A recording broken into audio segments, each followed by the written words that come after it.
নিজের মেয়ে ও নাতনির সাথে প্রতারণার অভিযোগ উঠল এক মহিলার বিরুদ্ধে।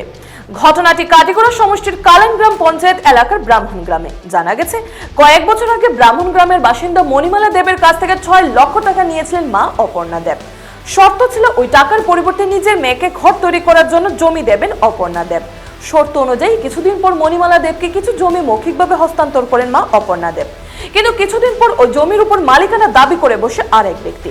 মণিমালা দেব নিজের মায়ের কাছে বারবার জমি রেজিস্ট্রি করিয়ে দেওয়ার কথা বললেও নানা টালবাহানা করে প্রসঙ্গ এড়িয়ে যান অপর্ণা দেব।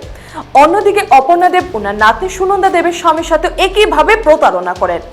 সুনন্দা দেবের স্বামীর পরিচিত দুই ব্যক্তির কাছে জমি বিক্রি করে নামে প্রথমে মোটা অঙ্কের টাকা হাতিয়ে নিয়ে এরপর আর জমি রেজিস্ট্রি করে দেননি অপর্ণা দেব। এই ঘটনায় সুনন্দা দেবের স্বামীর উপর চাপ সৃষ্টি করতে থাকে ওই দুই ব্যক্তি, যার ফলে সুনন্দাকে ওর বাবার বাড়িতে ফেলে পালিয়ে যায় ওর স্বামী। স্বামীর সাথে মতানৈক্য ঘটনায় সুনন্দা 5 মাস থেকে নিজের বাবার বাড়িতেই বসবাস করছে। কিন্তু বিগত 2-3 দিন পূর্বে সুনন্দা জেঠু জ্যোতির্ময় দেব এবং কেশব বর্মন সহ আরো কয়েকজন লোক সুনন্দাকে নিজের পৈতৃক ভিটা থেকে বের করে দিতে ওর উপর প্রাণঘাতী আক্রমণ চালায়। নিরুপায় হয় সুনন্দা নিজের প্রাণ রক্ষার্থে পরের দিন পুলিশে আশ্রয় নেয় এবং জ্যোতির্ময় দেব এবং কেশব বর্মন সহ অন্যান্য লোকদের অভিযুক্ত করে কালাইন থানায় একটি মামলা দায়ের করেন।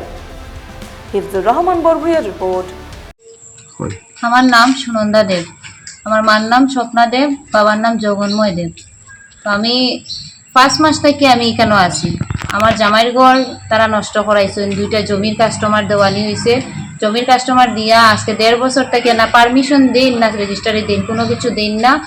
আর আমার জামাই 1 বছর আগে আইয়া গেছে, আইয়া আমার বাসুর লইয়া আইছে, জেডপিসি লইয়া আওয়া হয়েছে। আওয়ার পরে তারপরে গিয়া তারা হুমকি দিচ্ছেন যে কেস করে লই দিয়ে যেটা ফারো করে লিও। তারপরে আমার জামাই যায় এখান থেকে জায়গার কাস্টমার লইয়া। এখন 5 মাস আগে আমার জামাইয়ের জমির কাস্টমারেরা তারা হুমকি দেয়। তারপরে আমার জামাই এখন আমারে ফালাইয়া বাঁকছে। এখন আমি নিরুপায়, আমি ওখানে আইছি বাবার বাড়ি। এখন বাবার বাড়ি আওয়ার পরে তারা এখন আমার এইখান থেকে বার করার প্ল্যানিং করে। কালকে আমারে পরশুদিন আমারে টর্চার করছে আমার জেঠু, তারপরে কেশব বর্মন, তারপরে আরো দলবল মুখ খালা কাপড় লাগাইল। তারা লাগাইয়া আমি বহুত কষ্টে বারোইয়া আমি বড় বেশির বাড়ি গেছি। কালকে আমি থানার কাছে গেছি, গিয়া যাওয়ার পরে আমি কইলাম, কমপ্লেন লেখাইলাম। থানায় আইয়া আবার ঢুকিয়ে দিতে পারছেন না। আজকে আমি এখন আমার ঠাম্মার ঘরে ঢুকছি। এখন আমি আমার বাবার সম্পত্তিটা পাই কি না এটা আমি জানি না। এটা আপনার কাছে নিবেদন যে আমি সম্পত্তিটা, বাবার সম্পত্তিটা আমি পাইমু না পাইতাম না। মণিমালা দেব, কালাইন ব্রাহ্মণ গ্রাম আমার বাড়ি। তো আমার মায়া বাক্কা আগে 2018 আমার কাছ থেকে নিয়েছিল 6 লাখ টাকা। 6 লাখ টাকা নিয়ে কইছেন তুই নদীর পারো বাড়ি, তো তুই মনে আইও তোর কম দামে দিয়ে, আর আমি তো বেজানো জমি বেশি, তো তুই ওখানে আইও। তো আমি দিলাম। দেওয়ার পরে করছেন কি আমার এমন একটা দরবারি মাটির দিছই। তো এইখানেও দেখলাম মার্কজনে এই আক্রমণ করে আমার। আমি পরে মারে কইলাম যে মা ইটা কি তাগো, তুই কাগজ করে পরে দিবি, তুই মানে ইয়ে করিস না, এখন চিন্তা করিস না, করে দিব না। এরপরে যখন দেখি দলবল লইয়া তারা আমার আক্রমণ করে, তখন কইলাম তুমি একটা আচ্ছা করে দিলে মানলাম মার প্রপার্টি, ঠিক নাই, আমি আর উত্তর না লিখে দিতে দিতাম, ঠিক না, লেখা লাগতো না বিশেষ করে। আচ্ছা তাহলে ও বাবা আসুন দেখা দিলে দিতাম। এরপরে করলা কি তাই না দলবলি বারে বারে আক্রমণ। এরপর বললে তারা তো আক্রমণ করে না, এটা আমার জামা, আমার জায়গা জমি, এটা কিছু নাই, তোমরা তখন নির্ভয়ে থাকো। এরপরে হে আমার উপরে কেসও দিল, ও সুভাষ দাস, হে আমার উপরে কেসও দিল। আমি বললাম আমার টাকা দিলেও হয়তো ফিরে ইয়া, আনাইলে আমি এই দরবারি মাটিতে আমি রইতাম নাই। তোর কিওর টাকা, আমার কিওর টাকা।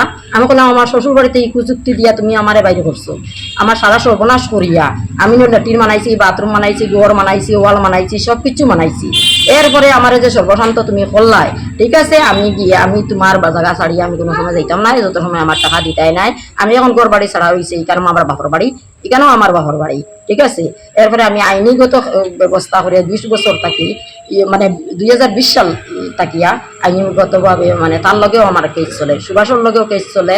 আর তাই না আমার মিশামিশি দা বলম কুড়া লতা লইয়া বলে তার বাড়ির মারা তাই কাটা তাই আমার অপর্ণা দেব।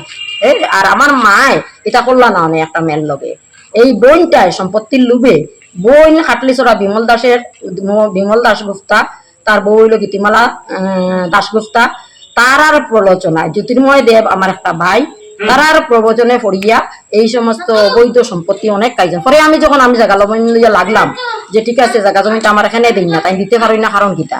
পরে গিয়া দেখি সাব রেজিস্ট্রার অফিসে কত মানে হিয়ারিং করছি, গিয়া দেখি তার যেটার অবৈধ সম্পত্তি তাই খাইয়া। আমার যে বাড়িতে বয়স এটাও অবৈধ সম্পত্তি, আমি জানতাম না আগে।